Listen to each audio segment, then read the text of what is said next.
Bienvenue à tous dans ce nouvel épisode de Planète Ingé, le premier podcast qui donne enfin aux ingénieurs une place de choix dans le brouhaha des médias, pour vous permettre de comprendre l'actualité et ses enjeux grâce à ceux qui agissent, construisent, innovent et font bouger les lignes au cœur de notre société en pleine transformation. Si vous aimez l'épisode et que vous souhaitez la soutenir, c'est très simple. Envoyez dès maintenant à 3 personnes de votre entourage le lien de l'émission par WhatsApp. Un petit geste pour vous, un grand pas pour l'émission. Je vous en remercie. Et surtout, n'oubliez pas de vous abonner pour ne manquer aucun épisode. Allez, je vous laisse en compagnie de l'invité. Bonne écoute. Avant de commencer cet épisode, sachez que dans 2 semaines, j'aurai le plaisir de recevoir 2 invités exceptionnels de l'entreprise Capgemini. Capgemini Engineering, c'est le leader mondial des services d'ingénierie et de R&D. Capgemini Engineering met en œuvre une connaissance sectorielle approfondie et la maîtrise des dernières technologies digitales et logicielles pour vous accompagner vers la convergence des mondes physiques et numériques. Conjugué à l'ensemble des capacités du groupe, Capgemini Engineering vous aide à accélérer votre transformation vers l'industrie intelligente. Avec ses 65 000 ingénieurs et scientifiques dans plus de 30 pays et opérant dans des secteurs comme l'aéronautique, le spatial, la défense, le naval, les sciences et vie, le transport, l'énergie, l'électronique, les biens de consommation et l'Internet. Allez, je vous laisse en compagnie de l'invité. Bon épisode.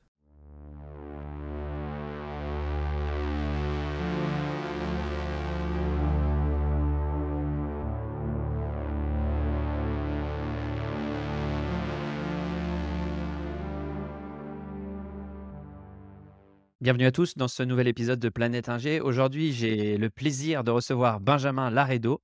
Alors Benjamin, je te vois sourire, tu n'as pas l'habitude d'être interviewé dans une émission. Non. Bon, bah écoute, je te détends tout de suite. La moyenne des écoutes, c'est à peu près 1 ou 2 millions par épisode. Donc normalement, c'est en toute discrétion qu'on fait ça. Non, je plaisante. Alors Benjamin, moi je suis assez content de l'avoir parce qu'on va parler du sujet de la transition énergétique. On va essayer de mettre en avant, un rapport qui a été émis par l'association Voix du nucléaire, qui va parler de la transition, d'une autre voie de la transition, énergétique, que celle qu'on a l'habitude d'entendre habituellement et aussi parce que Benjamin, vous allez voir est assez jeune et donc ça fait plaisir aussi d'avoir des gens qui participent au podcast, de tous horizons et de tout âge. C'est un peu l'objectif. Donc bienvenue à toi Benjamin, Merci. mets-toi à l'aise et on y va, c'est parti. Et ben, est-ce que tu veux te présenter aux auditeurs? Alors, je m'appelle Benjamin Laredo, j'ai 24 ans. Je suis en dernière année d'école d'ingénieur en génie physique et matériaux à l'INSA Rennes. Je pars en PFE la semaine prochaine. Et donc, je suis également membre des Voix du nucléaire depuis 2019, donc presque depuis les origines. Et j'ai participé d'une manière assez active à la rédaction du scénario TerraWater qu'on a publié en fin d'année dernière et qu'on va continuer, on l'espère, de publier et d'améliorer au fil des années. OK et donc je tiens à préciser, avant toute chose que cet épisode, n'est en aucune manière, lié à Voix du nucléaire, n'est pas sponsorisé ou quoi. Donc, nous ne sommes, je ne suis pas, dans un lobby, si tant est qu'il en existe un, du nucléaire. De toute façon, je vais être franc avec vous, on n'aurait pas les moyens. On a un budget d'à peine 120 000 € par an et encore, on n'a même pas de quoi payer de payer une personne en CDI à temps plein. Donc, Donc voilà, donc c'est réglé. Non, on est là pour informer, on est là pour expliquer aux gens, déjà qu'est-ce qu'un scénario de transition, pourquoi c'est urgent de s'y atteler et pourquoi c'est intéressant d'avoir aussi des associations justement qui proposent des choses, différentes de ce qu'on peut entendre dans les médias habituellement. Notamment, des scénarios, de transition, vers le 100 renouvelable ou des scénarios, de transition, vers, du mix, nucléaire classique, ou 100 nucléaire, pourquoi pas. Voilà donc on va discuter de ça aujourd'hui avec 24 ans, tu te sens, légitime pour parler de ces sujets-là aujourd'hui? alors, ça dépend des cas. Il y en a sur lesquels je vais commencer à avoir un petit peu le syndrome de l'imposteur.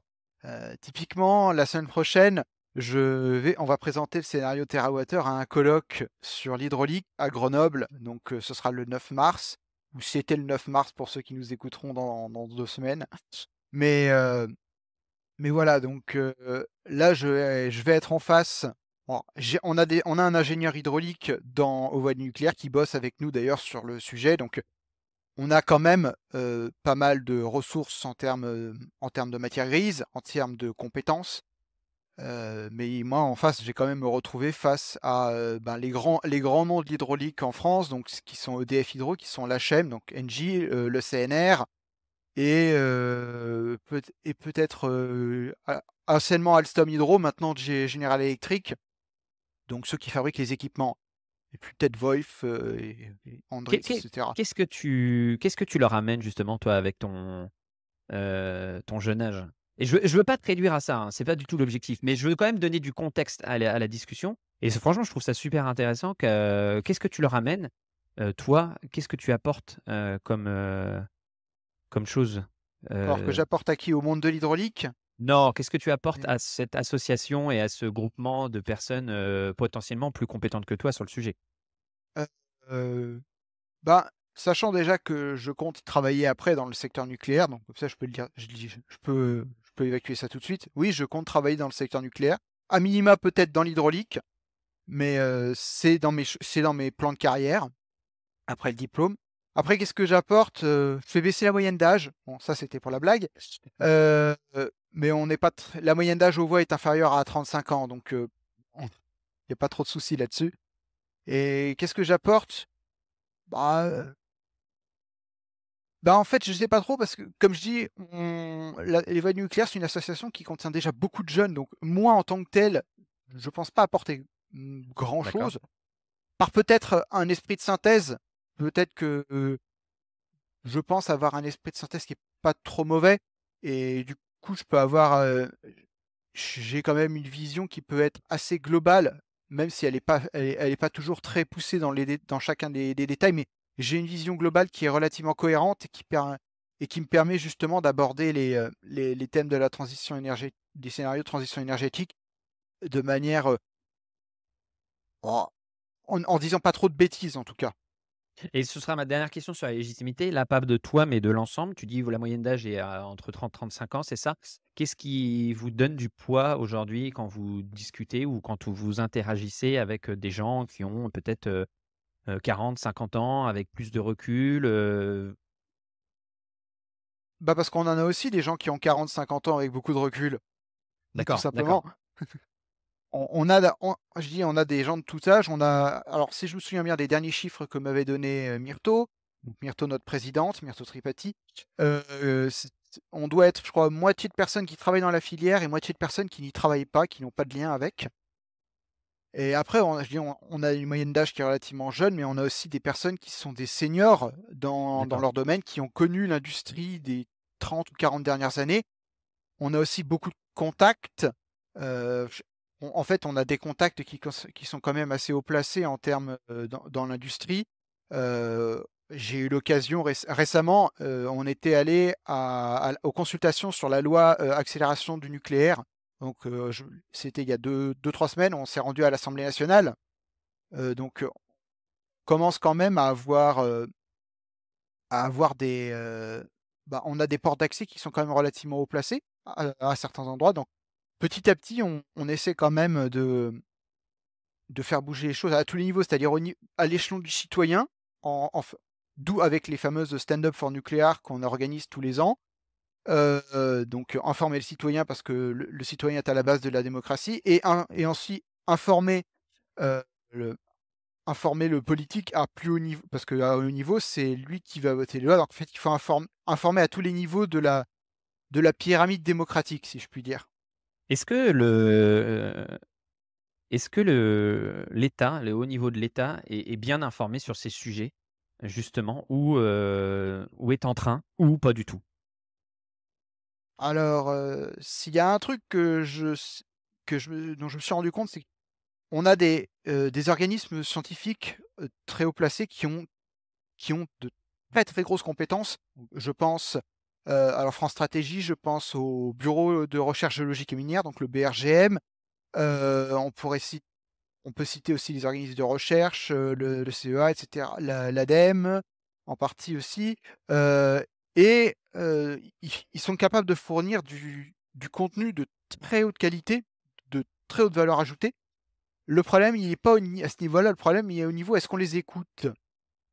Et en fait, le souci c'est là il y a une rupture en fait, de l'information. C'est le passage entre les rapports qui sont, sourcés scientifiquement par les industriels, par les organismes de recherche, par les organismes indépendants, enfin indépendants, qui publient, et ensuite ce que les politiques vont décider d'en faire. Parce que quand on voit par exemple ce que disait, Yves Recher aux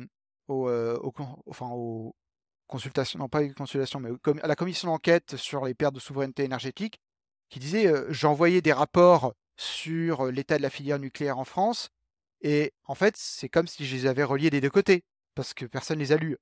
C'est, c'est ça le drame, c'est qu'on a des je répète et je le dis une dernière fois, on a des très bonnes instances scientifiques, et le problème, c'est comment les politiques les écoutent après. Mais je trouve ta réponse très claire et ce qui est rigolo, c'est que souvent je crois que c'était Jean Covici qui disait ça, c'est que souvent on prête des stratégies, aux politiques très élaborées, mais en fait finalement, ce qui, limite leur action, c'est souvent leur ignorance. Hem, D'ailleurs, qu'est-ce que tu penses toi, juste, pour avoir ton point de vue, sur qu'est-ce qui explique du coup, tu as en partie répondu, mais qu'est-ce qui explique aussi à ton avis le sentiment qu'on a aujourd'hui que ça patauge, même si là on sent qu'il y a une inflexion sur le sujet du nucléaire assez forte au niveau de l'État et ça fait frémir, nos amis, sans faire de politique dans cet épisode, mais, ça fait frémir certaines personnes. Qu'est-ce qui est ton sentiment toi, qu'est-ce qui explique que, ça patauge, qu'on a du mal, un coup dans le zig, un coup dans le zag? Alors que pourtant on pourrait avoir, quand même, c'est pas de la on pourrait avoir une stratégie qui soit établie, et puis on y va quoi, on déroule quoi. Heu, alors, pour le coup, les les raisons, moi, j'en vois plein, en fait. J'en vois le fait que, les horizons de temps, se sont raccourcis, les mmh, quelque chose de très symbolique, heu, le le mandat présidentiel qui passe de 7 à 5 ans, par exemple. Donc, les politiques vont penser à plus court terme, l'économie de manière générale pense à plus court terme, la financiarisation et cetera. Donc se projeter à long terme, déjà, c'est quelque chose qui se fait moins. Qu'est-ce qu'on a? On a d'autres, il y a, je pense aussi, heu, le fait que, en fait, les gens ont pas vraiment envie. C'est-à-dire que on va quand même toucher, même si on y met tous les la meilleure volonté du monde, c'est pas garanti qu'on s'en sorte sans avoir à faire quelques concessions, même temporaires. Donc quand je dis concession, ça veut dire sobriété. C'est ça que ça veut dire. Moi, je ne sais pas. Honnêtement, je ne sais pas si ce sera nécessaire ou pas. Je ne me prononce pas là-dessus. Mais, je pense que c'est une probabilité qui est relativement importante qu'on ait besoin d'y avoir recours, ne serait-ce que transitoirement. Ce qui fait que, aller dire aux gens qu'on va faire, une politique de transition énergétique en leur disant, «Pendant, les 40 prochaines années, vous aurez plus froid l'hiver parce que vous pourrez moins vous chauffer, vous devrez moins vous déplacer en voiture, vous pourrez moins partir en vacances». Peut-être que vous gagnerez moins parce qu'il va falloir, peut-être que la croissance va stagner. Peut-être qu'il y a de ça aussi. Ça, c'est ce que et il y a aussi peut-être, une partie purement politique, heu, donc qui a à voir en partie avec la construction de l'Union européenne, qui est que, l'Union européenne a fait en sorte a fait en sorte, par construction, a voulu, par le marché unique, a voulu démanteler tout un tas de monopole qui permettait de gérer les choses de manière relativement, cohérente. Donc, l'électricité, donc sur l'électricité, par exemple, l'hydroélectricité est bloquée en France en grande partie à cause de ça. Parce que, aujourd'hui, si un industriel qui possède des barrages veut faire un gros chantier sur ses ouvrages, il est obligé de remettre en concession, la concession qu'il est en concurrence la concession qu'il exploite, et il est possible qu'il la perde. Voilà pourquoi c'est une des principales raisons pour laquelle, il y a pas de projet hydroélectrique d'ampleur en France aujourd'hui. OK, OK. Bon, bah, écoute, c'est très clair. Merci, pour, cette introduction. Hem Petite pause dans ce super épisode pour vous rappeler de le partager à 3 personnes de votre entourage par WhatsApp et surtout, si vous aimez l'émission, de vous abonner. Allez, je vous laisse avec la suite de l'épisode.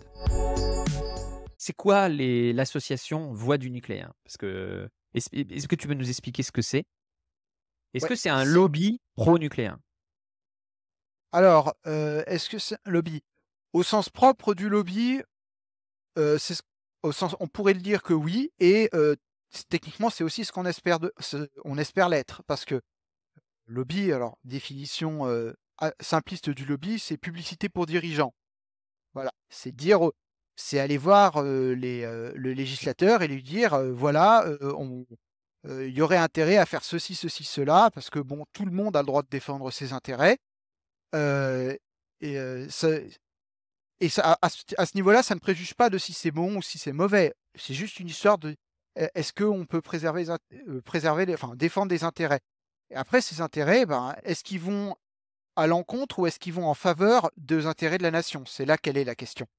Nous, on on essaie d'être en faveur des intérêts de la nation parce qu'on pense et on a pas mal d'éléments pour le montrer que le nucléaire est un élément qui est quand même relativement, heu, favorable aux intérêts du pays, que ce soit économiques, environnementaux, sociétaux, heu et à ce niveau-là, c'est pour ça qu'on le promeut donc oui, on a une partie de nos activités où on va essayer d'aller voir, des personnes qui sont relativement haut placées pour leur faire part de nos points de vue, leur apporter un avis étayé qui parfois peut trancher avec comment dire?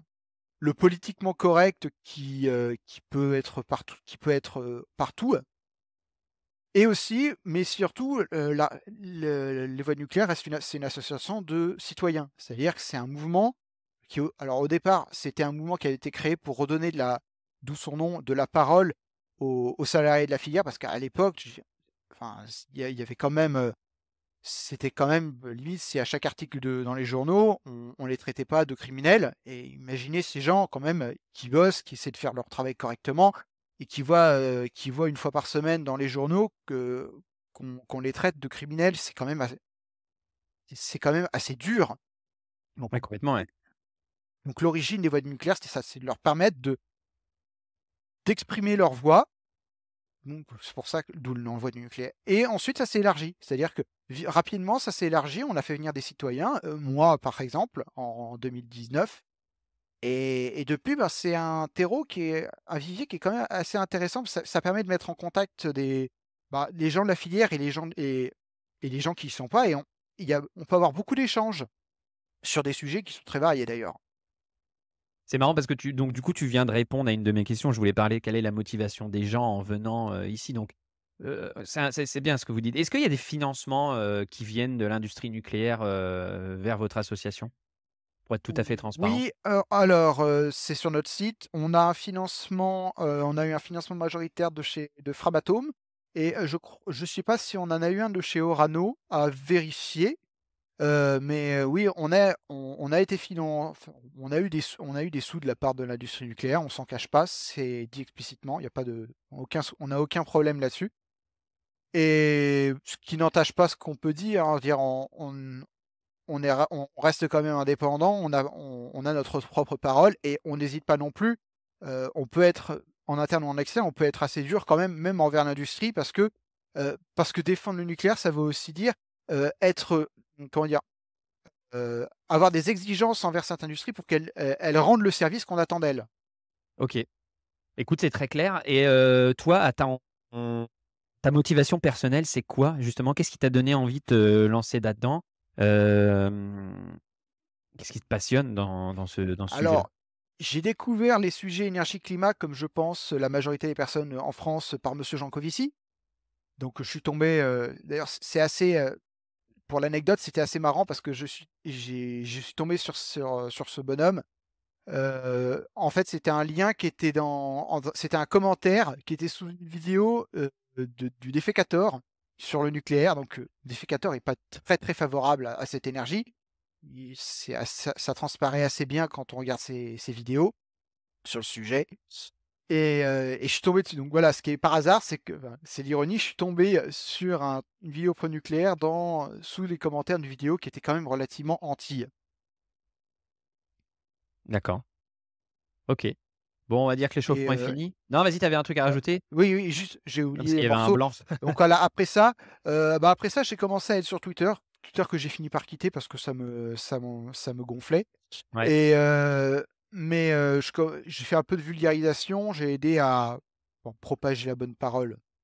Il y a des choses rétrospectivement que j'ai pu dire que je n'assumerai plus aujourd'hui. Ce qui est aussi une des raisons pour laquelle j'ai fini par supprimer mon compte Twitter, parce qu'à la fin, bon, voilà. Et pourquoi j'ai rejoint Les Voix? C'était en partie parce que, bah, je voulais apprendre. J'étais content de pouvoir échanger avec des gens qui bossaient dedans pour apprendre, parce que je trouvais ça fascinant comme technologie. Et du coup, j'ai rejoint Les Voix au départ pour ça. C'était pour échanger avec des gens qui travaillaient pour apprendre, pour me OK. cultiver. OK, on arrête l'échauffement. Je l'ai dit tout à l'heure, là, c'est la vraie fin de l'échauffement. On va parler du fameux rapport, TeraWatt. Et bah, du coup, on va commencer par le tout début. Le C'est titre? le on peut, juste avant le titre, c'est quoi l'objectif du rapport? C'est quoi un rapport, une stratégie de transition énergétique dans les grandes lignes? Et Alors, stratégie de transition énergétique, expliquer ça rapidement, c'est un plan, un document qui montre un chemin possible en termes de déploiement de capacités, de technologies, d'infrastructures et d'adaptation de demande qui permettent d'arriver à un objectif donné. Alors notre objectif donné, c'est la décarbonation du mix énergétique pour la neutralité carbone. Mais il n'y a pas que ça, il y a aussi des questions sur l'impact environnemental, l'impact ressources, l'emprise au sol, l'indépendance énergétique, indépendance, souveraineté, donc les deux sont assez liés. Et voilà, donc c'est ça un OK. scénario énergétique de base. OK. Moi, si je peux donner, je donne ma petite, my two cents, comme on dit, à la question. En fait, c'est juste pour donner le cadre aux gens. On a toujours l'impression, peut-être il y a 5 ans même, je vais pas revenir plus loin, peut-être que jusqu'à il y a 5 ans, on avait l'impression d'avoir un problème de riches. On se disait, «Bah, de l'électricité, on en a à foison. Il faut sortir du nucléaire parce que, c'est bien, et patati et patata».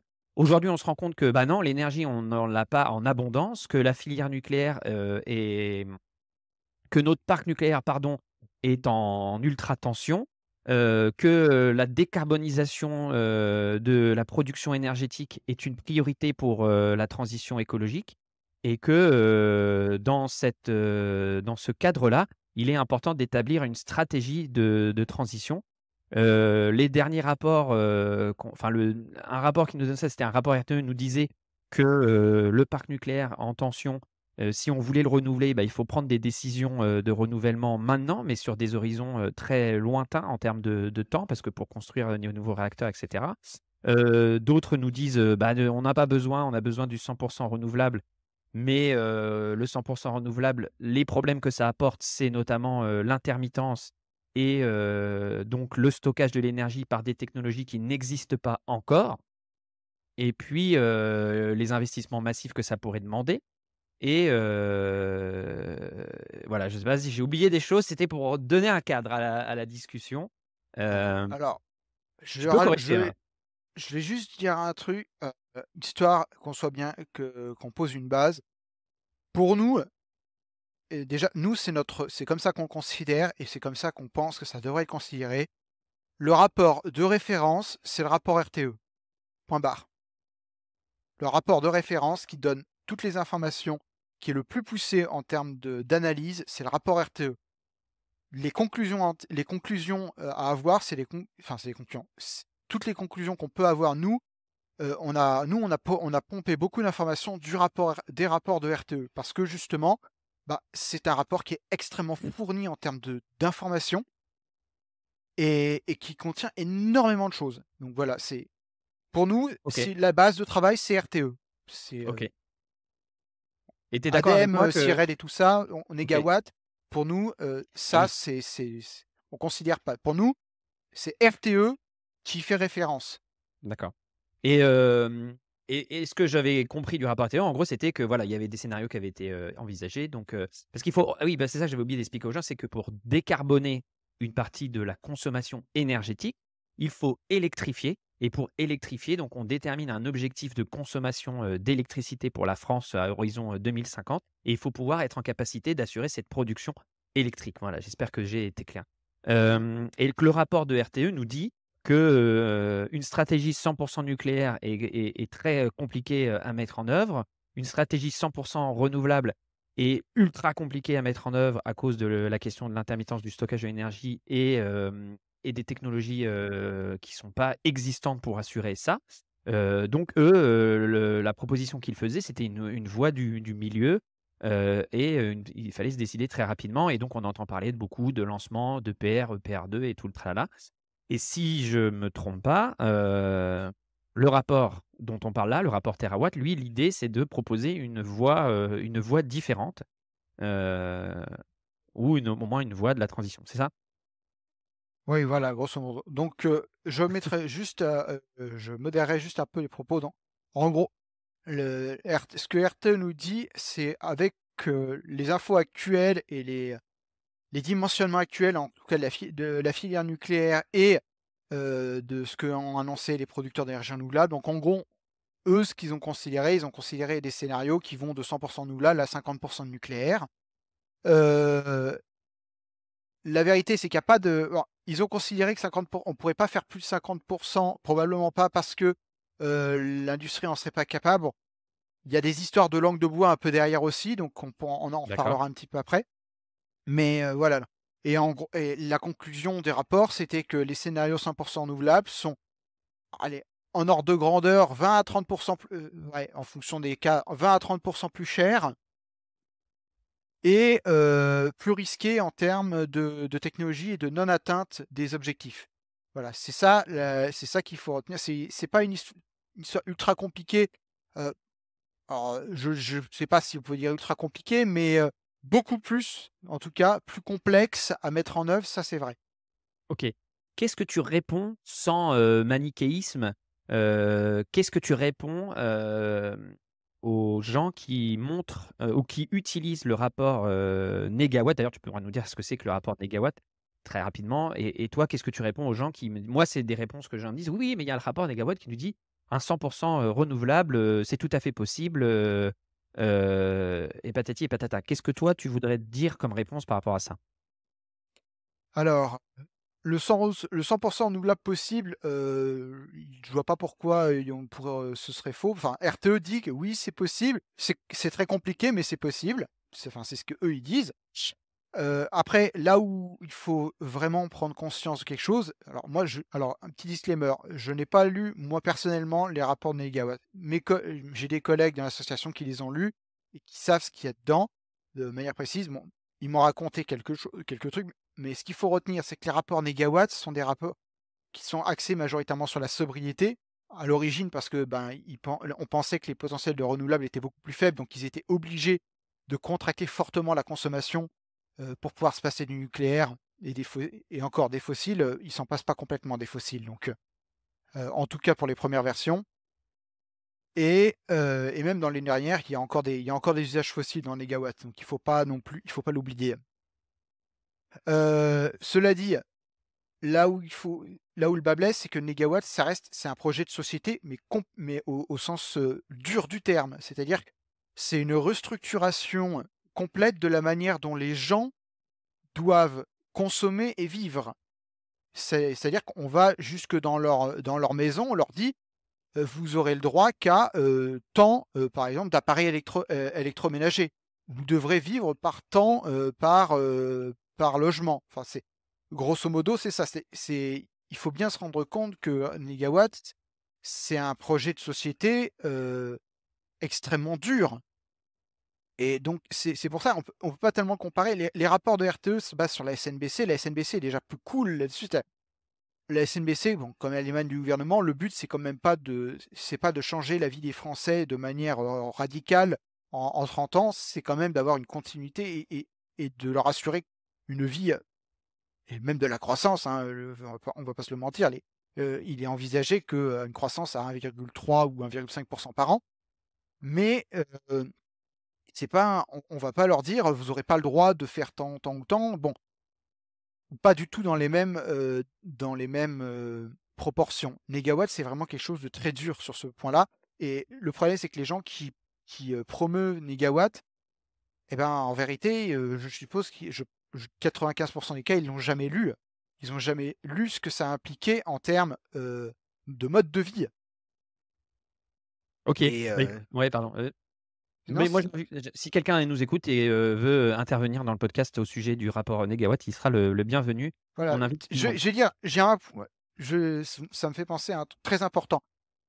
Quand quelqu'un vous parle d'un rapport de transition énergétique, je pense que la première question qu'il faut lui poser, c'est, ça n'a jamais été posé comme ça dans les débats, mais la première question qu'il faut lui poser, c'est: «Moi, je suis un citoyen lambda, à quoi va ressembler ma semaine lambda dans ce scénario?» Et à ce moment-là, je pense que vous pouvez avoir des distinctions qui sont très, très fortes entre les différents scénarios. Mais est-ce que c'est pas ça le cœur de la transition écologique, Benjamin? Est-ce que c'est pas d'accepter de bouleverser notre quotidien, et de revenir à des choses, plus essentielles? Parce que c'est ça un des arguments qui est souvent mis en avant, c'est de dire: «OK, Alors, on n'a pas le besoin de». problème, c'est que les gens confondent fin et moyen. C'est-à-dire qu'ils confondent le fait de avoir besoin de changer les choses parce que, bah, on n'a pas en capacité avec le fait qu'il faut le faire parce qu'il faut le faire. Heu, je veux dire sincèrement, le but de la transition énergétique, c'est pas faire de la sobriété. Le but de la transition énergétique, c'est de réduire à zéro l'empreinte carbone. C'est ça.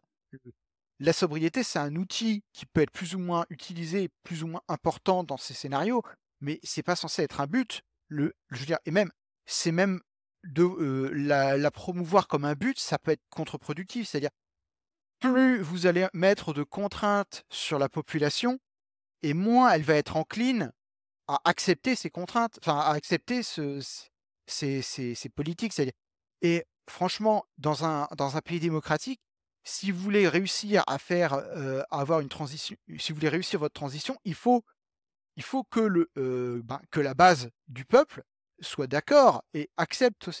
Donc on peut pas juste dire: «On va leur imposer ça, ça, ça et ça et puis ils se débrouilleront». Non, si vous faites ça, vous aurez, ça va juste bloquer. Ouais, non, mais je suis assez d'accord avec toi. Ceux qui veulent, je le dis souvent ici, à ce micro, hein, ceux qui pensent, changer, l'humain, ou utilisent cette théorie comme, hypothèse de départ de leur scénario, se trompent. Hem, donc le rapport. Pourquoi TeraWater? TeraWater d'ailleurs, on dit TeraWater ou Water, je sais pas et TWh. TeraWater Alors et pourquoi? Bah, pourquoi ce commençons nom? par le titre. Eh ben, Allons-y. ça tombe très bien. Commençons par le titre. Le titre TWh, bon, vous aurez remarqué évidemment, il y a un jeu de mots dedans, mais c'est un terme qui est censé faire passer un message fort. Premier message, on n'a pas honte de dire: «Il faut beaucoup, beaucoup, beaucoup plus d'électricité».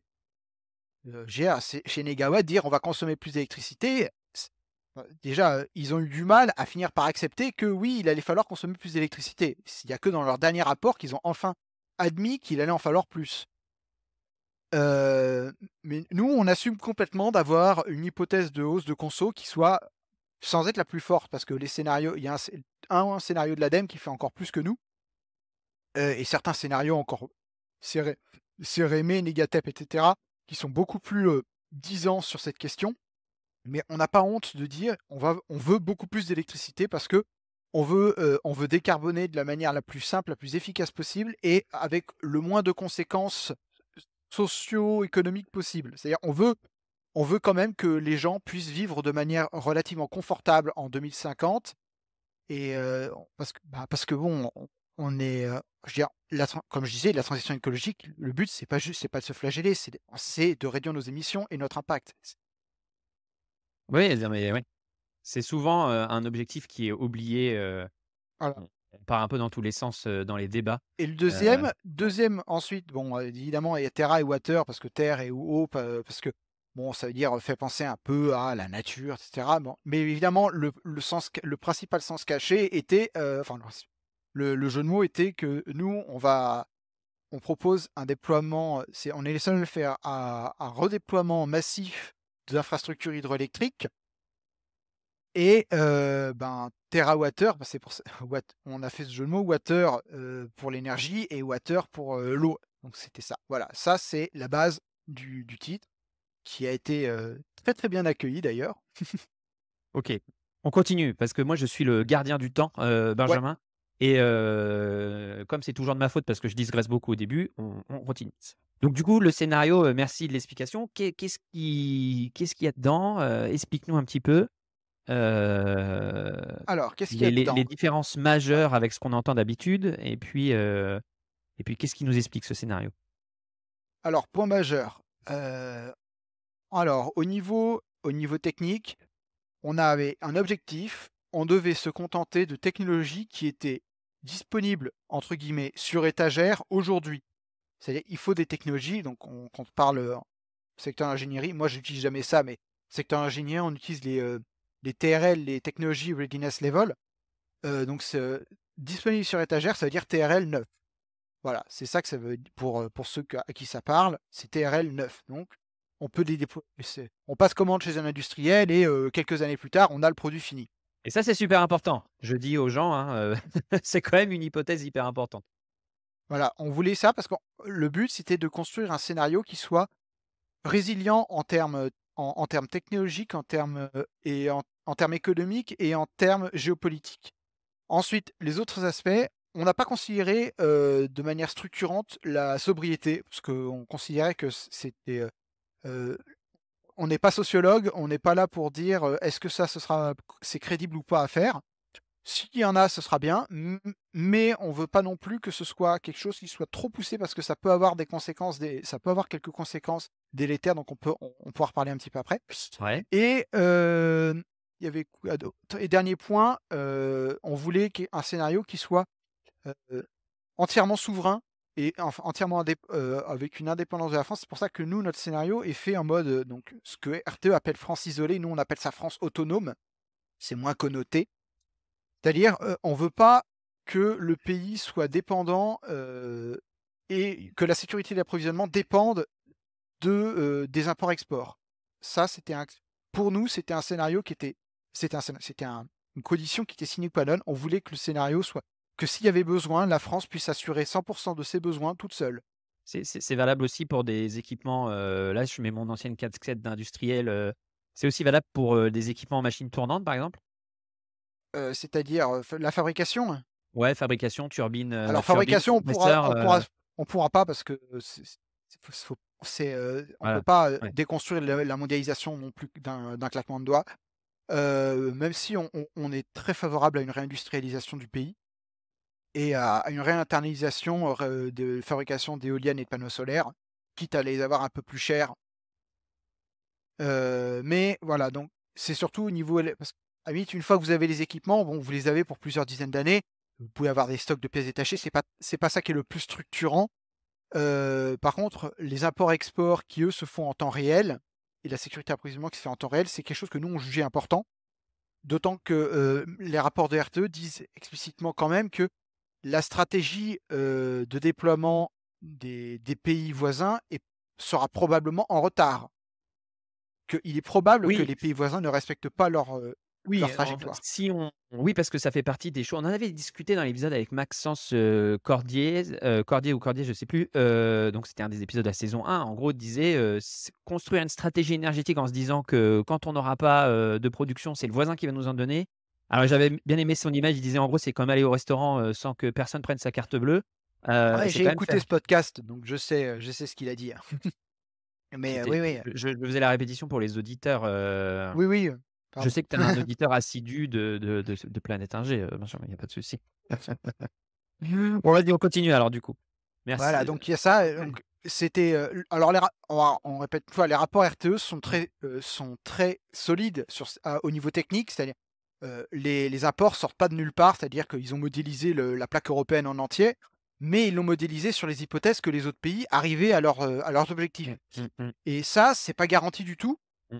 et en plus, si après on ajoute la géopolitique dedans, bon, on pourrait avoir des surprises. On se rappelle, l'hiver dernier avec cet hiver avec la crise, on avait, c'était la Norvège qui disait, bah, à force que les voisins tirent sur notre stock, de barrages, on n'est pas sûr d'en avoir assez pour nous, donc on va probablement réduire les exportations. Heu, c'est des choses qui sont quand même pas à prendre à la légère Mmh mh. et dire on avait encore sur un autre produit, c'était les céréales, avec la guerre en Ukraine, vous savez, tu sais, les céréales, ça est le Mmh. blé en particulier, c'est devenu quelque chose d'assez critique et on avait, je crois, c'était la Hongrie qui avait dit, «On bannit les exports de céréales de notre pays parce que, bah, vu comment le marché est à quel point le marché est tendu, on n'est pas sûr d'en avoir assez pour nous si on continue de laisser exporter». Bon, c'est pour dire à quel point il faut faire attention à ça et nous, on considérait que devoir dépendre des interconnexions à un niveau de minimum 3 à 5, c'est ce que dit RTE, 3 à 5 du temps et minimum, c'est-à-dire c'est le strict. En vrai, c'est beaucoup plus que ça. On considérait que c'était pas quelque chose qui était prudent. OK. Voilà Donc tu n et Vas-y. en plus, voilà et donc le fait, on voulait avoir cette capacité à être autonome et ce qui fait également que non seulement on a la capacité d'être autonome, mais comme on a cette capacité, on a une capacité supplémentaire d'aider les autres. Donc on a aussi une question de solidarité énergétique. Donc la solidarité énergétique européenne, pour nous, c'est pas juste de dire on va faire un joli marché et puis en permanence les pays vont s'échanger de l'électricité, comme ça et plus dépendre chacun les uns des autres. Pour nous, la solidarité énergétique, c'est ce qui s'est passé cet hiver avec le parc nucléaire. C'est un pays a eu une grosse tuile, nous avec notre parc nucléaire, quelque chose d'exceptionnel, il a besoin d'aide, les autres pays viennent l'aider. Pour nous, c'est ça la solidarité européenne. Très clair. On a parlé de souveraineté, de solidarité. Il y a un autre point, qui est mis en avant par le rapport qui est assez importante, c'est, le respect de l'empreinte au sol et de l'impact, l'impact écologique sur l'environnement de la production électrique. On a tendance à l'oublier, mais c'est vrai que le renouvelable, a une empreinte au sol, non négligeable. Tu peux nous en dire un petit peu plus sur cet aspect du rapport? Heu, qu'il faut faire que dans tous les cas, comme on va avoir dans tous les cas, comme on aura besoin de plus d'énergie renouvelable, je pense qu'il faudrait qu'on détaille juste un petit peu vite fait la stratégie, globale du scénario parce que sinon on va perdre ceux Oui, qui n'ont bien pas sûr. lu. Mais, on parlera juste après. Donc il faut faire attention dans tous les scénarios, on aura besoin de plus d'énergie renouvelable, ça, le nôtre compris. OK, très clair. Donc vous Donc n'opposez dans tous pas, les cas, OK. voilà, non, pas du tout. C'est pas notre rôle, c'est pas notre envie, c'est pas nos convictions. Et ce qui fait que le système énergétique va devenir plus visible. Ça, c'est certain. Le système électrique, en tout cas, va devenir plus visible. C'est un fait et bah, ça fait partie des problématiques communes à tous les scénarios. Tous les scénarios n'y échappent aucun des scénarios n'y échappera. Ce faisant, faut pas non plus ça peut les empreintes au sol peuvent être importantes, faut pas non plus les exagérer, il faut pas les négliger. Donc on a hier on a alors j'ai pas tous les chiffres, mais Heu, en gros, dans le scénario 100 renouvelable de RTE, c'est 5 millions de personnes qui peuvent voir un mât d'éolienne, dans leur vie quotidienne, quoi. C'est ça que ça Ah veut oui, dire. Donc c'est beaucoup, mais c'est pas non plus la majorité du pays. Enfin, OK. après, faut voir, sachant qu'une éolienne alors l'éolien, c'est un peu particulier parce que autant la zone autour de l'éolienne est inconstructible enfin inconstructible, elle a pas le droit il y a pas le droit d'avoir d'éoliennes à moins de 500 mètres des habitations et ça peut-être que ça augmentera d'ailleurs, mais on peut toujours faire de l'agriculture. Donc l'empreinte au sol, c'est quelque chose qui est quand même relativement, enfin, difficile à calculer. Ça dépend de quel indicateur on met. Si on veut vraiment l'occupation globale d'espace, qui aura un impact sur la biodiversité, hein, et ou si c'est juste l'empreinte au sol, réellement bétonné. Je comprends. Donc Très clair.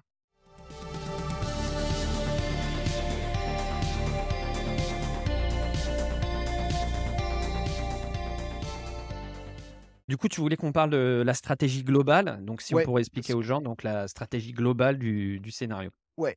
Alors on a défini, par mesure de clarté et parce que ça s'enchaînait bien, 4 principaux, phases. On met phase, en fait, une fois la phase précédente continue pendant la phase suivante, mais il faut dire, il y a 4 jalons grosso Ouais. modo. Alors, 1er jalon, donc d'ici 2030,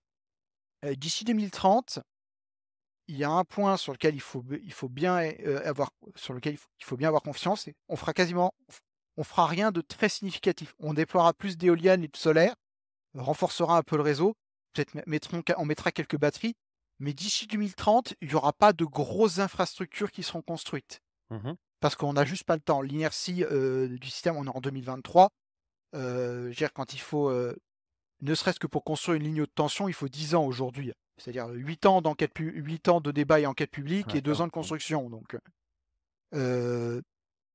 plus donc voilà, donc d'ici cette période, donc sur la décennie 2020-2030, nous ce qu'on dit c'est, bah, on veut la principale chose qu'on va faire, c'est on va déployer des renouvelables, on va faire de l'efficacité énergétique, donc de la, isolation, donc continuer les politiques de rénovation énergétique, sans aller dans l'excès, mais il en faut quand même. Heu et aussi commencer à déployer, donc ça peut se déployer vite, c'est, remettre un peu de sécurité d'approvisionnement. C'est-à-dire qu'en France, au cours des 10 dernières années, on a fermé 12 gigawatts de centrales thermiques fossiles, qu'on a remplacées majoritairement par des imports d'électricité. Il faut pas, faut pas l'oublier, c'est qu'en fait, on a fermé du fossile pour importer du fossile, moins, la production renouvelable qu'on a ajoutée entre-temps, mais ça aurait rien changé que la production fossile soit chez nous ou ailleurs. Donc fermer du fioul charbon en France pour importer du fioul charbon d'Allemagne, écologiquement, ça fait pas beaucoup de sens et éthiquement, c'est très discutable. Et de manière, et en termes d'indépendance, c'est carrément suicidaire. On l'a vu cet hiver, hein, on avait, 12 gigawatts potentiellement manquants. Ces 12 gigawatts, c'était 12 gigawatts de fossiles qu'on avait fermés au cours des 10 dernières années. Ouais, Voilà, donc nous, carrément. ce qu'on propose, de commencer par remettre un peu d'assurance réseau, en quelque sorte. Donc de remettre des turbines à combustion, donc des centrales, c'est un gros réacteur d'avion avec un alternateur au bout, c'est ça, hein, grosso modo, qu'il faut comprendre. Ça coûte pas cher à construire, c'est rapide à fabriquer. Donc c'est S'alimenter pour pas ch c'est en voilà et pour une utilisation ponctuelle de quelques dizaines ou centaines d'heures par an, c'est pas très cher. Et le but, c'est de les alimenter avec des biocombustibles. Donc en gros, au lieu d'aller mettre de l'éthanol au 90 dans les voitures ou du biogazole, de toute façon, comme on va électrifier, le transport routier, ce biocarburant-là, on peut le régulier là, on fait des espèces de stocks stratégiques et ça fait des centrales de réserve qui coûtent pas très cher à maintenir, mais c'est une assurance en fait. C'est-à-dire on paye un petit peu chaque année, mais le jour où on a un gros pépin, on est bien content de les avoir. Ça, c'est ouais, parce que parenthèse, les aujourd'hui, en backup, on n'a pas grand-chose et par exemple, si je prends la centrale de Landivisiau, c'est une centrale au gaz, hein, si je me trompe ouais, pas. Donc donc c'est c'est une mieux quand centrale. même de c'est bien ça ou c'est mieux, ou c'est dans l'esprit de ce que tu dis, non? Des Alors centrales, en termes de pollution, le gaz est mieux. Le problème du gaz, c'est qu'il dépend d'un réseau qui lui-même, est très interconnecté, donc qui mmh, dépend du marché global. Il y a pas de stock sur la centrale. Alors qu'une centrale, une turbine à gaz au fioul, alors on parle de Landivisiau, juste à côté de Landivisiau, il y a les centrales de Dirinon et de Brennilis, sur lesquelles il y a des turbines à combustion au fioul justement. Elles ont leur stock et leur stock, en gros, ça leur assure une semaine d'autonomie, dans les grandes lignes. Donc voilà, ça c'est ça qu'il faut retenir, c'est une sorte d'assurance. Donc on propose donc d'utiliser en des biocombustibles pour que ce soit climato-compatible, comme de toute OK. façon on n'a pas besoin de les utiliser très souvent. Ce qu'on aimerait à ça c'était une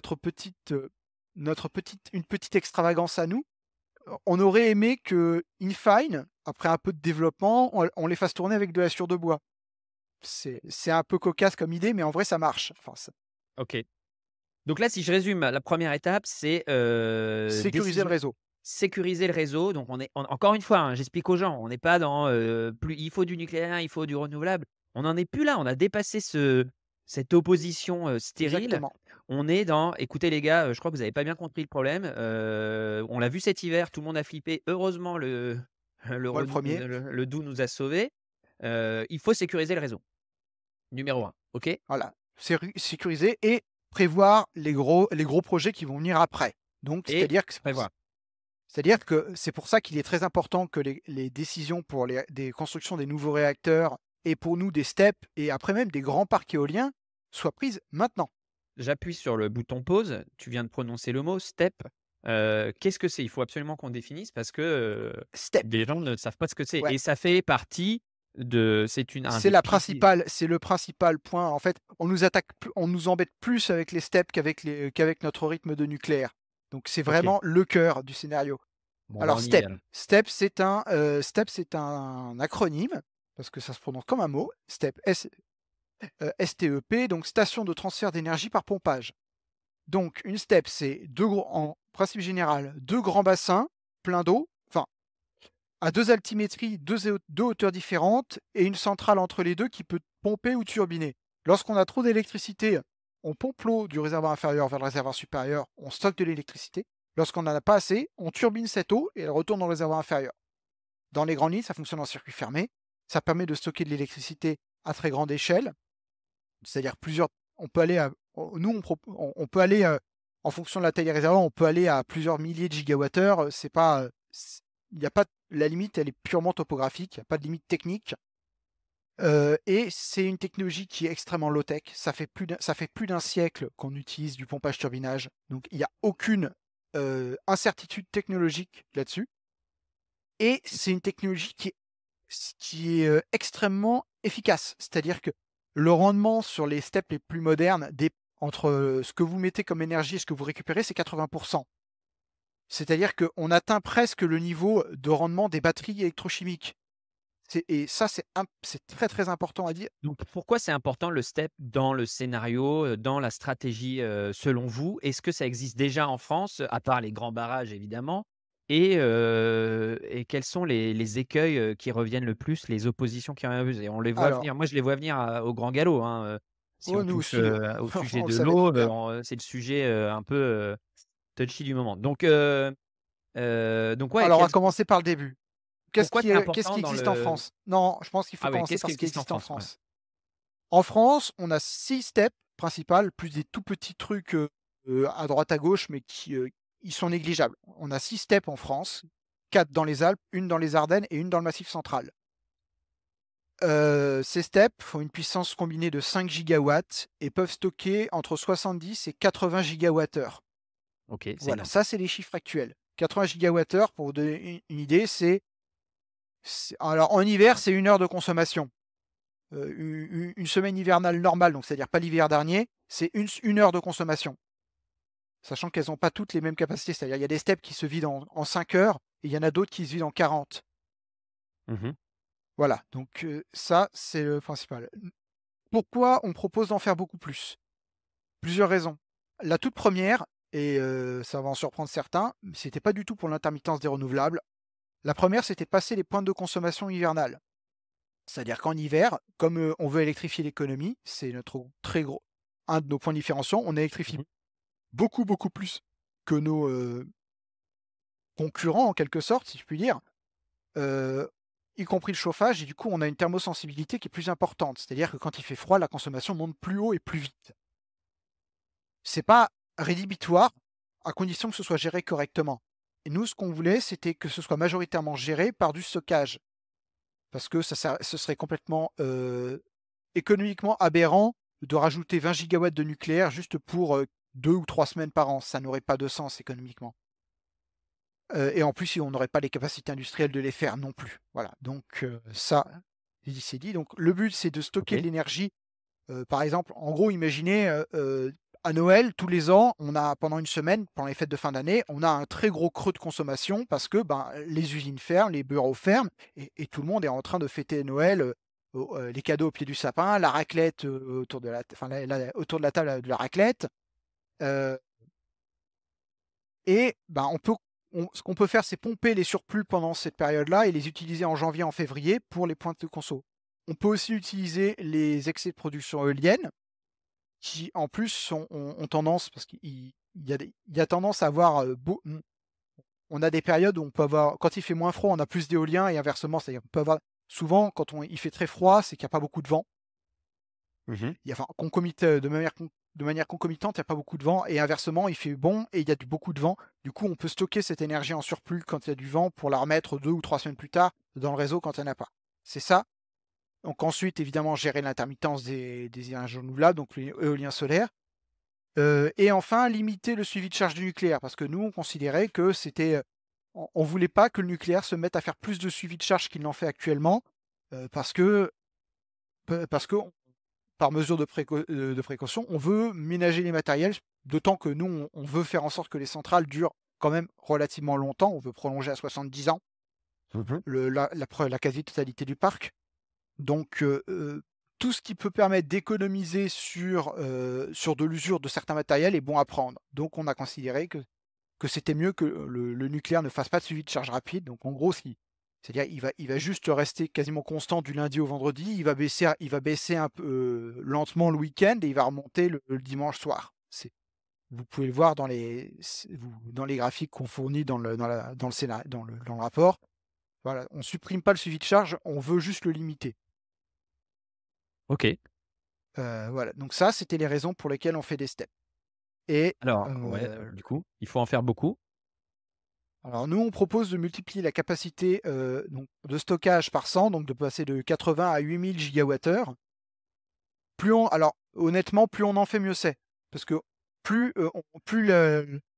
la constante de temps, c'est-à-dire le rapport entre l'énergie stockée et la puissance, c'est-à-dire en fait le temps de décharge est grand, plus on est serein en termes de sécurité d'approvisionnement.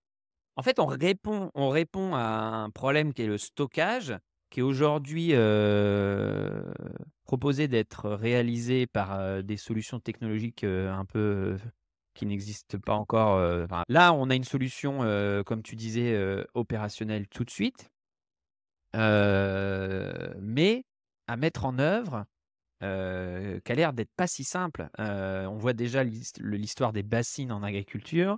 Est-ce que Yep. c'est réalisable sur le territoire français, cette, augmentation des capacités de STEP? Est-ce que c'est faisable? Est-ce que et toi, les écueils que tu vois arriver, comme un TGV, c'est lesquels? Alors, honnêtement, si on veut, on on va commencer par celui-là pour l'évacuer tout de suite. Honnêtement, si on devait parler, on a peut dans le scénario, on est peut-être un peu rapide sur la vitesse de déploiement, des en puissance, donc en gigawatts des steppes. Il est, on a été un peu, optimiste là-dessus. C'est pas très grave de toute façon, enfin, tous les scénarios, aucun scénario ne sera réalisé tel quel. Ça n'existe pas un scénario qui est réalisé tel quel. Et de toute façon, dans les prochaines versions, le vu qu'on a été très, comment dire? Heu, conservateur sur nos hypothèses de consommation, tout ce qu'on pourra avoir en plus ne va faire que baisser le pic de puissance. Donc c'est pas très grave si on n'en fait pas 42 gigawatts, mais on en fait, peut-être 30. Voilà, donc ça, 1re chose, ça c'est le purement technique. Pour moi, c'est la seule critique technique valable à ce que nous on propose. Cela dit, l'autre problème, mais c'est un problème qui va être, comment on dit? Commun à peu près à tous les scénarios, c'est l'acceptabilité. Mmh. Comment les gens vont réagir à ce qu'on va proposer? Donc, parce on dit dans l'emprise des réservoirs que nous on propose, il faut déplacer 12 000 personnes. C'est pas rien. Peut-être un peu moins parce qu'on a quelques sites qui ont changé. Donc, il y a un site qui, je pense qu'on va peut-être le ramener à 10 000. C'est Oui, d'accord. Mais, voilà, dire que, ben, voilà, il y a un certain nombre de personnes déplacées. Oui, ça va faire des mécontents. Après, l'avantage, c'est que c'est quelque chose qui est extrêmement localisé. Ça n'embête Ça va n'embêter précisément que ceux qui sont là, c'est-à-dire c'est pas diffus, c'est très concentré, donc on va embêter, enfin une vingtaine de sites et puis c'est tout. Ensuite, on considère qu'il faudra quand même bien évidemment les indemniser correctement, hein. C'est une Ça c'est qui ça va de soi, hein. On va pas leur dire: «Quittez votre maison et puis débrouillez-vous tout seul». Non, évidemment, il faudra un accompagnement. Mais le plus gros, point qui vient pour tous, c'est la pédagogie. C'est qu'aujourd'hui les gens, ils se rendent pas compte que pour que la lumière s'allume lorsqu'ils appuient sur l'interrupteur, il faut une infrastructure qui est extrêmement importante. Et ça, les gens ont oublié. C'est-à-dire aujourd'hui, en fait, on a ce problème-là. Je vais donner des exemples qui sont extrêmement d'actualité. Les lignes à haute tension aujourd'hui, RTE commence déjà à prévoir le renforcement de son réseau de grands transports. Déjà, il avait déjà commencé, par exemple. On a eu, la ligne Avelin-Gavrelle qui a été mise en service l'année dernière ou l'année d'avant, qui se dit, dans le Nord-Pas-de-Calais, enfin, anciennement Nord-Pas-de-Calais, région Nord, ça s'appelle maintenant? Je sais plus. Hauts-de-France, ouais. Hauts-de-France, merci. Heu, donc on a vu des oppositions quand même. J'ai les débats publics, enfin les enquêtes publiques et tout ça, juste les consultations, c'est ça qui prenait les 3 quarts du temps dans la et c'était des lignes haute tension. On a encore le même problème. Alors on a eu un problème, avec le poste électrique d'Air dans le sud de l'Aveyron, près de la centrale du Pouget. Oui, c'est ça, Pouget. Heu Centrale hydroélectrique du Pouget, c'était un poste électrique qui permettait de faire une connexion entre le réseau 225 000 volts et 400 000 volts dans le massif central, qui était nécessaire aussi à cause des énergies de l'augmentation des énergies renouvelables. En fait, tous ces projets-là, ils sont rendus nécessaires par l'accroissement des transits dû en grande partie aux énergies renouvelables. Donc c'est ça qu'il faut garder en tête. Et le dernier exemple, enfin on en a plein d'autres en fait. L'exemple, l'interconnexion France-Espagne qui va passer à côté de Biarritz et qui est obligé de faire à cause d'un canyon sous-marin qui est obligé de revenir sur Terre pendant 20 kilomètres pour ensuite repartir. Ils s'en sortent pas non plus. D'ailleurs, le projet a été retardé. Une nouvelle ligne à haute tension en Normandie, à côté des EPR de la centrale de Penly, qui va servir à acheminer l'électricité éolienne offshore et des nouveaux EPR à Penly. Là aussi, ils commencent à faire le truc. Ils envisagent la construction que dans 10 ans. Ah ouais.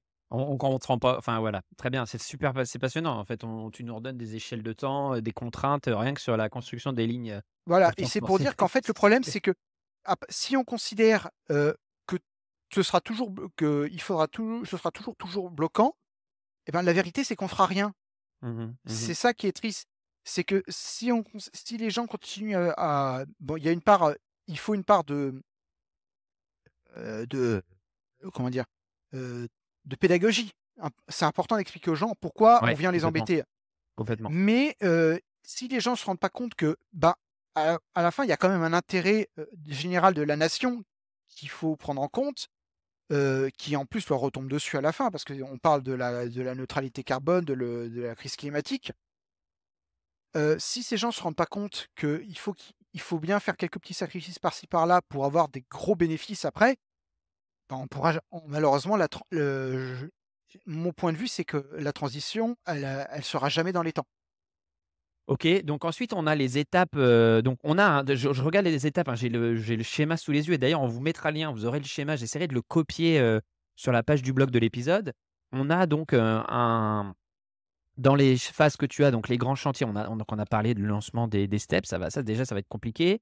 Ouais, Surtout qu'un autre, mais c'est peut-être pas le sujet aujourd'hui, un des reproches que l'on fait, notamment au nucléaire et à la production électrique en France, c'est la consommation d'eau autour de ça.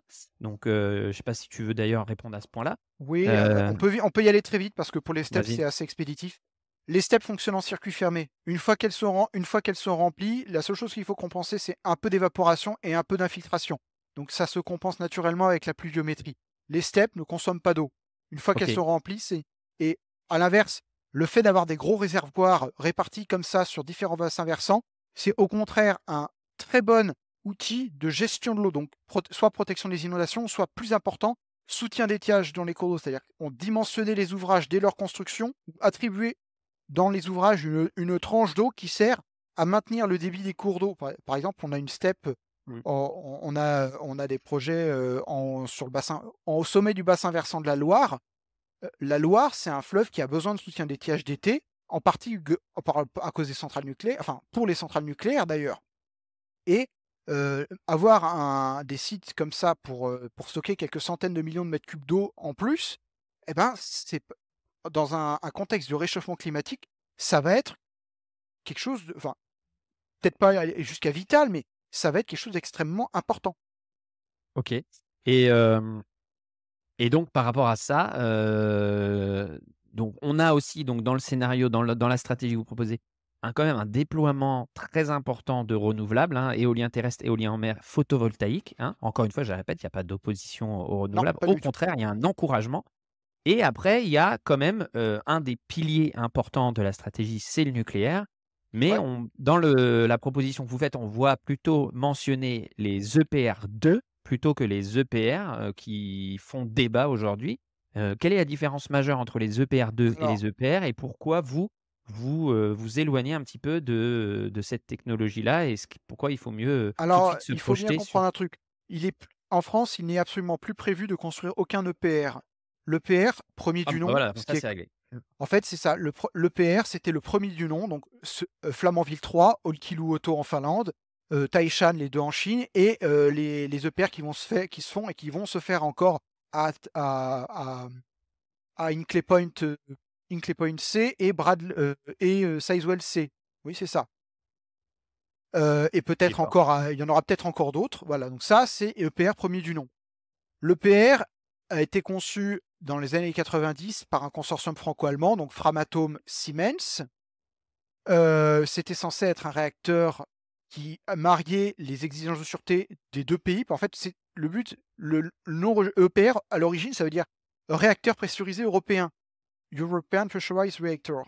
Mmh. Donc c'était un réacteur qui était conçu un peu comme Airbus, c'est-à-dire quelque chose qui est standardisé pour que tous les pays puissent le prendre tel quel. Le problème, c'est que, les ingénieurs ont et là, on le sait, hein, c'est admis, ils ont eu les yeux un peu plus gros que le ventre. C'est-à-dire qu'ils ont fait une machine qui était beaucoup trop complexe, d'une part. De 2, la France, ça faisait 20 ans qu'elle avait pas construit de réacteur, donc de perte de compétences, d'autre part. Mmh. De 3, ben, en plein milieu du projet, il y a eu la sortie du nucléaire en Allemagne et Mmh. Siemens a décidé d'arrêter ses activités nucléaires. Donc en fait, le consortium franco-allemand est devenu un consortium franco-français. Donc quand vous faites un travail en groupe, quand à la moitié du projet, vous avez votre binôme qui dit: «Moi j'en ai marre, je m'en vais», en général, c'est pas très bon pour la suite. Donc il y a eu de ça. Donc il y a eu de tout ça dans le déboire de l'EPR et à partir de ça, EDF, enfin Framatome appartient à EDF maintenant, ils ont dit: «Bon, on a franchement déconné sur l'EPR, on a fait un monstre de complexité qui était beaucoup trop compliqué à construire, pour que ce soit quelque chose qui soit rentable, à long terme». Enfin, et du coup, ils ont dit: «Bon, on va reprendre les bases, on va reprendre le concept, on va enlever les trucs qui, de toute façon, ne vont pas nous servir parce que, ben, le PR2 a été reciblé principalement pour le marché français». Il faut le dire, c'est pas un problème, hein, c'est juste comme ça a été fait comme ça. Mmh. Le PR2 a été recentré sur le marché français, donc ils ont enlevé, des choses sans toucher à la sûreté, ils ont dit: «Alors ça, il y a pas besoin, en fait, on va l'enlever, ça aussi, on va économiser des tuyaux par-ci, des pompes par-là, du câble ici». Heu, alors j'ai plus les chiffres en tête, mais il y a des histoires que dans l'EPR, il y avait des références, au niveau de la boulonnerie, il y avait des milliers et milliers de références différentes et le passage à l'EPR2, ils ont dit: «On va couper ça, on va trancher là-dedans». Ils ont divisé par quelque chose par facilement un facteur 50 le nombre de références sur certains composants. Les pompes, les tuyaux, et rien que ça fait déjà gagner du temps. Parce qu'au lieu de devoir avoir 36 000 références, vous en avez plus qu'une cinquantaine, donc c'est beaucoup plus simple à gérer. Voilà, donc c'est pour ça que, le PR2, c'est ça on devrait construire en France des EPR2. Combien? Alors a priori, il est prévu minimum 6, potentiellement 8 de plus. Nous, dans le scénario, on propose d'ici 2050, on propose, 22 et c'est là évidemment on a il y a le fameux débat sur combien l'industrie est capable de sortir. Donc ça, c'est le débat, sur le nucléaire, c'est qu'est-ce que les industriels sont capables de faire? Et là, il y a eu, disons, des lectures partielles et partiales, des différentes, comment dire? Comment on appelle ça? Des contributions. Si vous prenez, vous lisez la stricto sensu la contribution d'EDF au rapport, de RTE, Futur énergétique 2050, il est écrit mot pour mot: «Dans son dimensionnement actuel, la filière est capable de fournir 1 EPR par an à partir de 2035, en moyenne. C'est ça qui est dit noir sur blanc dans les papiers. Ce qui est important à retenir là-dedans, c'est le dimensionnement actuel. C'est-à-dire que la filière, elle s'est, ben, d'une certaine manière, elle s'est quand même structurée à partir de ce que les politiques allaient lui demander de faire. Et à l'époque, ce qu'on a lui demandé de faire, c'était fermer des centrales. Donc, bon, il faut pas être non plus, comment dire? Technosolutionniste, de dire: «Ouais, on va en faire 50 comme proposait Marine Le Pen ou certains, non, faut arrêter de dire des bêtises. On fera pas 50 EPR d'ici 2050. C'est c'est un c'est un rêve, humide. Mais dire qu'on peut en faire plus de 14, ben, je suis désolé, mais il y a rien qui dit qu'on peut pas en faire plus de 14. Alors nous, on a essayé de proposer quelque chose de relativement, hem, on a essayé d'être réaliste, ambitieux et réaliste à la fois. C'est-à-dire de dire: «On sait très bien que l'industrie nucléaire, c'est une industrie du temps long et elle a besoin de temps pour se reconstruire. Donc on sait que pour au moins les 6 premiers EPR, donc les 3 premières paires, on ne fera pas vraiment plus vite que ce qui est prévu à l'origine par EDF. Ça, c'est clair. Maintenant, si les décisions sont prises vite, qu'on dit à la filière: «OK, on veut que vous contribuiez de manière très importante à la décarbonation du mix énergétique sur les 50 prochaines années», et que vous leur dites: On vous passe commande de le plus que vous pouvez faire», en gros, enfin, et bien, dans ce cas-là, la filière peut embaucher, peut former, et il n'y a pas de raison que vous ne puissiez pas faire plus que 14 d'ici 2005. Donc nous, on a dit 22 parce que ça fait que les 6 premiers EPR jusqu'en 2042, et ensuite une paire par an. Voilà, donc ça, c'est notre objectif. Et étonnamment, enfin, étonnamment, non, c'est pas complètement étonnant parce que comme je disais au début, on a des liens assez, on a des relations assez étroites, avec des personnes très haut placées quand même dans la filière nucléaire. Donc quand on a eu l'occasion de discuter de manière très sérieuse sur qu'est-ce qui était crédible de faire et qu'est-ce qui n'était pas crédible de faire, il dit: «22 EPR, ouais, ça c'est possible». Il y a pas de c'est pas en soi, c'est pas délirant. Il y a pas de il y a pas d'impossibilité là-dedans. Bon, faut décider vite, mais si on met le bon écosystème, il y a pas de raison que ce soit pas faisable. OK. C'était ça la conclusion. Donc quand on dit EPR, on dit EPR2. Est-ce que, par rapport à cette stratégie globale, est-ce qu'il y a une question que j'ai oublié de te poser? Non, je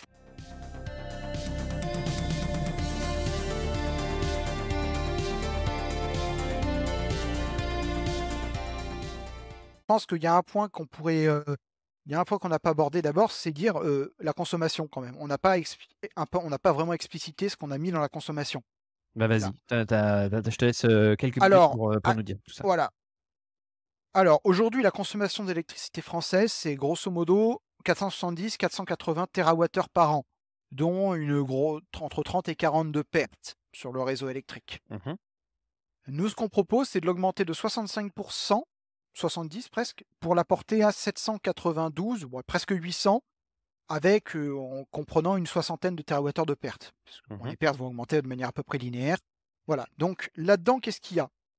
Je disais, on a une stratégie qui est basée de manière extrêmement forte sur l'électrification. Ce qui est d'ailleurs aussi une des raisons pour lesquelles on est aussi allant sur la sécurisation du réseau, c'est-à-dire que dans la mesure où on veut baser l'économie à 75% littéralement sur l'électricité, on dit il faut que ce soit un système qui soit enfin simple, le plus simple possible en termes de structure. C'est pour ça qu'on veut des steps, on veut des choses qui soient relativement low-tech, maîtrisées industriellement, Mmh. qu'on n'aime pas trop le pilotage de la consommation parce que ça ajoute beaucoup de complexité. Heu et un système qui avec beaucoup de marge. On veut un système qui puisse assurer, à peu près, pas mal de tous les coups durs crédibles qu'on peut avoir. Voilà, ça, c'est l'idée. Donc ensuite, comment ça se répartit? Ben, dedans, heu, alors je dis les hypothèses de consommation viennent en grande partie de chez RTE, c'est-à-dire on a pris ce qu'ils donnaient, on a juste poussé l'électrification plus loin. Donc alors on n'a pas de grosses différences au niveau de la consommation domestique. Parce que les appareils dans 30 ans, ils seront, oui, c'est vrai, ils seront plus efficaces qu'aujourd'hui. Il n'y a pas de débat là-dessus. C'est le renouvellement de l'électroménager. Il y a aucun, il y a pas de, c'est consensuel. Donc on peut gagner, ouais, 10-20% de consommation là-dessus.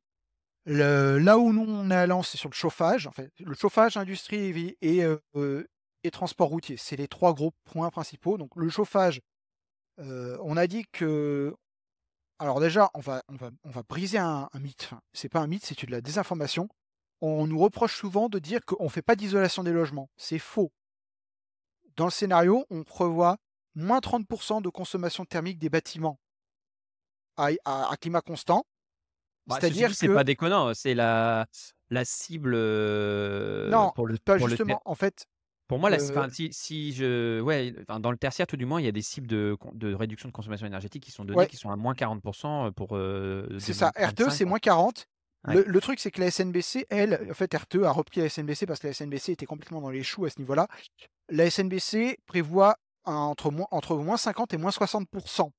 Parce qu'en fait, ce que veut faire la SNBC, c'est transformer tous les bâtiments de France en bâtiments basse consommation. Grosso modo, en moyenne, c'est ça que ça veut dire la SNBC. Il y a quasiment aucune chance que ce soit faisable en termes de main-d'œuvre Mmh, et en mmh termes mh. de budget. Parce que au niveau budget, on parle sur plus de 1 000 milliards d'euros pour faire ça. Heu, Sachant que, l'isolation, c'est comme, tous les gains énergétiques, c'est un rendement décroissant. C'est-à-dire que les premiers kilowattheures sont faciles à gagner et plus vous y allez, plus il faut payer cher pour gratter ces kilowattheures. Bah, oui, Donc puis dedans, il y a une part d'autoconsommation aussi, j'imagine, donc bah, c'est surtout qu'en fait, au bout d'un moment, si vous, alors on l'a pas calculé on n'a pas calculé ça, hein, c'est pas basé sur une optimisation, au poil près, mais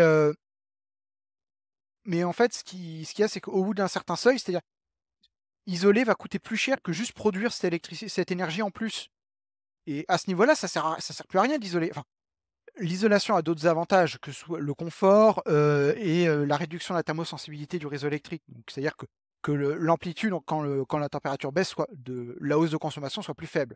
Mais sinon, en termes économiques purs, je suis désolé, faire 100 VBC partout, ça n'a pas de sens. Voilà, donc ça, c'est ce qu'on dit. Donc nous, on dit -30 et en plus, on a quelque chose qui est intéressant, c'est que si on regarde les historiques, il existe un historique, fait par le CEREN, mmh -30, c'est presque ce qu'on a fait au cours des 30 dernières années. C'est-à-dire que les 30 dernières années, on a fait à peu près -25. Donc en gros, en poursuivant, en accélérant un peu la trajectoire, on peut arriver sans trop de difficulté à ce -30. Voilà, ça, point important, donc dire qu'on ne fait pas d'isolation, c'est faux. On aura de l'isolation, comme tout le monde. On juge juste que c'est pas, prioritaire, enfin c'est pas il faut pas aller pousser de manière extrême. C'est pas la Ça sert à rien d'aller pousser extrême. Ensuite, au niveau de l'énergie, on considère majoritairement de la pompe à chaleur parce que la pompe à chaleur, il faut le dire, malgré ce que peuvent dire, pas mal de détracteurs qui en général ont des gros intérêts en termes de rénovation énergétique. mh. En la pompe à chaleur, c'est l'outil par défaut de décarbonation de la chaleur résidentielle. Faut le dire comme tel qu'il est, c'est admis par les différents rapports énergétiques Ouais. c'est la solution standard. Alors il y a des variations, il y a des cas particuliers où ça s'appliquera pas, mais majoritairement, c'est ça qui produira la chaleur, décarbonée dans les futurs mix. Voilà, ça c'est dit. Donc et il y a pas sachant que c'est quelque chose, ça existe déjà la pompe à chaleur, il y a pas de problème technique et même on a même de Bon, nouvelles à part le innovations qui sont prix. très intéressantes. Voilà, là-dessus, donc OK. pas le temps de détailler. Voilà, passons à l'industrie. L'industrie, alors on prend les hypothèses en termes de con en fait, on est quelque part entre le scénario standard de RTE et réindustrialisation profonde. En fait, c'est difficile de bien retrouver, combien consomment en brut leur industrie, faut compter l'hydrogène ou pas, enfin, donc on se retrouve un peu entre les 2. Mmh Donc ça fait à peu près 280 TWh et on a décidé qu'on électrifierait tout. Enfin électrifierait tout. C'est-à-dire que la philosophie de TWh, c'est de dire aux industriels: de toute façon, les gaz décarbonés, on en aura besoin pour autre chose, en partie et en plus, ils sont pas compétitifs. Je veux dire, le biogaz, si vous regardez les études de l'ADEME sur les gaz 100 décarbonés là, le biogaz, il arrive à l'usine à, hors taxe, 120 € par mégawattheure. C'est-à-dire plus cher que l'électricité elle-même, sachant que les industries et donc tout ça, c'est hors taxe. En vrai, électrifier de manière directe, c'est plus avantageux. Ensuite, les industriels qui, eux, ont besoin d'hydrogène, parce qu'il y en a quelques-uns qui auront besoin d'hydrogène, donc dans la chimie, pétrochimie, plasturgie, même si, on consommera beaucoup moins de pétrole, et peut-être, alors la fabrication d'ammoniac pour les engrais, en fait, c'est ça. C'est ammoniac et fabrication d'acier, c'est les 2 principaux secteurs sur lesquels, l'hydrogène a de la pertinence dans l'industrie. Sachant que, pour la réduction du minerai de fer, et ben, c'est pas garanti parce qu'il y a des nouveaux procédés qui sont en train d'apparaître, qui nécessitent pas d'hydrogène, qui utilisent de l'électricité de manière directe et à ce moment-là, ben, l'hydrogène va perdre énormément de sa pertinence. Donc voilà, je Ouais, on va dis pas f notre ouais, OK, ce sera le sujet de la OK. la la philosophie, c'est on vous apporte l'électricité et elle est fiable, elle est compétitive, elle est stable. Vous faites ce que vous voulez avec après. Voilà. Et enfin, le transport routier. Alors RTE, enfin les scénarios, il y a pas vraiment de il y a consensus sur le fait que tous les véhicules légers quasiment seront électriques. Là-dessus, il y a pas de souci. Nous, on est beaucoup plus allant par contre sur, les camions et les véhicules lourds, donc les bus et les camions. Mmh. Aujourd'hui, on voit déjà apparaître des semi-remorques de 40 tonnes à batterie. Ça commence déjà à être viable. Donc pour nous, il y a pas de souci. C'est pas un souci de faire à l'électricité et en plus, c'est moins consommateur en termes d'énergie finale d'énergie au total parce que passer par l'hydrogène, ça fait beaucoup plus de pertes. Sachant qu'en plus, un autre avantage pour les camions, c'est qu'on peut réduire de manière assez drastique la taille des batteries des camions en électrifiant une partie des autoroutes. C'est-à-dire, en fait, on met des en fait, comme les trolleybus, vous avez 2 lignes de contact et où le camion, il vient se brancher avec un pantographe. En termes technologiques, c'est maîtrisé. Il y a aucun, il y a pas d'incertitude technologique. Il faut juste, la seule question, c'est qu'il faut que ce soit un déploiement qui soit global et unifié dans un pays pour que ce soit intéressant. Mais si c'est fait correctement, c'est beaucoup plus avantageux de au moins 10 par rapport à juste des camions à batterie et en plus, on peut économiser du lithium. Ça, c'est très important. OK. Voilà, donc ça, c'est et voilà, donc j'ai fait les trois principaux. C'est juste pour expliciter vite fait et ben, en termes de consommation, à moins que tu aies une question un peu plus précise sur un point. Non, non, bah, écoute, ça me paraît, très clair. De toute façon, on va être obligé de mettre un terme à l'interview. Moi, j'avais quand même une dernière question que je voulais poser. Ouais. C'était, comment ce rapport tu nous as parlé en tout début d'épisode, d'instances, ultra compétentes en France sur les sujets, énergétiques. Comment ce rapport a été accueilli par ces instances? Est-ce que, c'est de bon augure, pour la suite?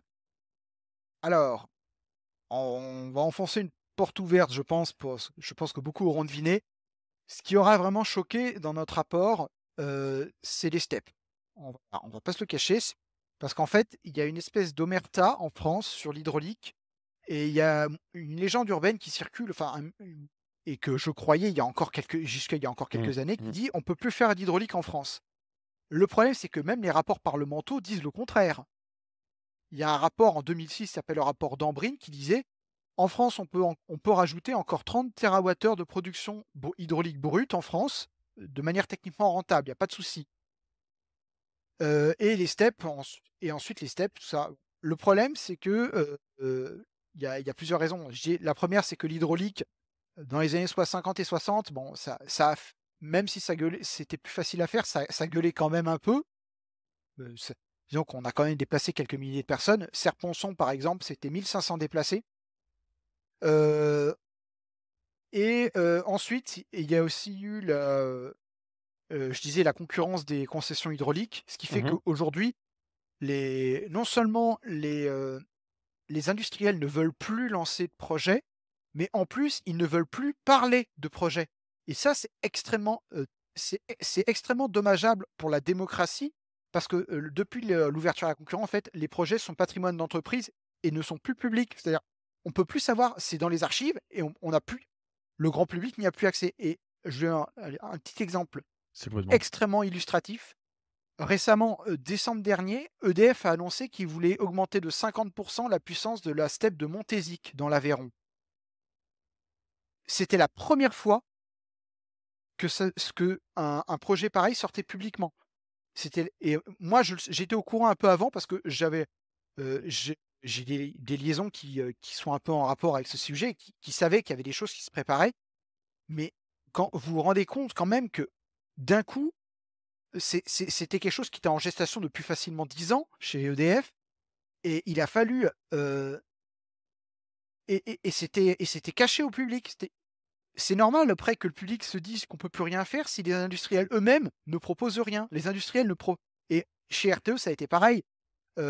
Quand il y a eu les consultations de RTE envers les industriels pour dire ce qui était possible de faire, oh, les industriels, ils ont dit: «Oh, les steppes, on peut pas faire plus de 3 gigawatts, allez, mettez-en 3 gigawatts». Mais c'est complètement faux. Mais en fait, il y a une omerta complète parce que il y a pas de visibilité, non seulement en termes de réglementation, mais en plus en termes économiques. C'est-à-dire qu'aujourd'hui, financer une STEP, c'est très difficile de financer le marché rémunère très mal les capacités de stockage. En fait, toutes les capacités bas carbone, en fait. C'est pour ça qu'il faut tout est subventionné. L'éolien, le solaire, le nucléaire, tout va devoir être subventionné si on continue avec le marché actuel, parce que le marché rémunère très mal les actifs de long terme. Et voilà, donc tout ça, ça fait que et ben, lorsqu'on présente ça à des personnes haut placées, ils nous regardent presque avec des gros yeux. Je vais dire un truc, on a présenté le scénario à RTE. On est allé chez RTE pour dire, c'était en septembre dernier. La réponse, qui nous a été donnée, en gros, c'est sur les steps, il nous dit: «Si on savait pas que tu étais sérieuse Myrto, on vous rirait au nez». C'est dire à quel point le sujet a été tellement délaissé dans le débat public que même aujourd'hui, ne serait-ce qu'en parler, ça fait rire. Mais c'est triste. Bah, c'est triste parce Ce que ce c'est pour le coup une énergie décarbonée, renouvelable, énergie Non, c'est pas une sans énergie, enfin, les steppes, en tout cas, c'est pas une énergie, c'est du stockage, mais c'est surtout oui, non, du c'est stockage, une mais enfin technologie qui est l'énergie ouais. disponible. Ouais, ouais, Alors ouais. à l'heure à laquelle on est en train de D'inventer, la comment roue, de réinventer la roue, le fil à couper le voilà, beurre avec l'hydrogène, c'est complètement, fou, quoi. Ça c'est de très dire dingue, on a pour faire une petite métaphore, on a un vieux soldat qui est là et qui est capable de faire beaucoup de choses. Et même RTE dit: «Les steppes, économiquement, les steppes, plus on peut en faire, mieux c'est». C'est marqué noir sur blanc dans les rapports. Si vous pouvez faire plus de steppes, faites plus de steppes. Mais RTE, ils étaient obligés de se contenter de ce que leur disaient les industriels. C'est normal, hein, c'est comme ça qu'ils ont construit le truc, mais il faut avoir conscience de ça. RTE a pris des hypothèses que leur ont données les industriels, point.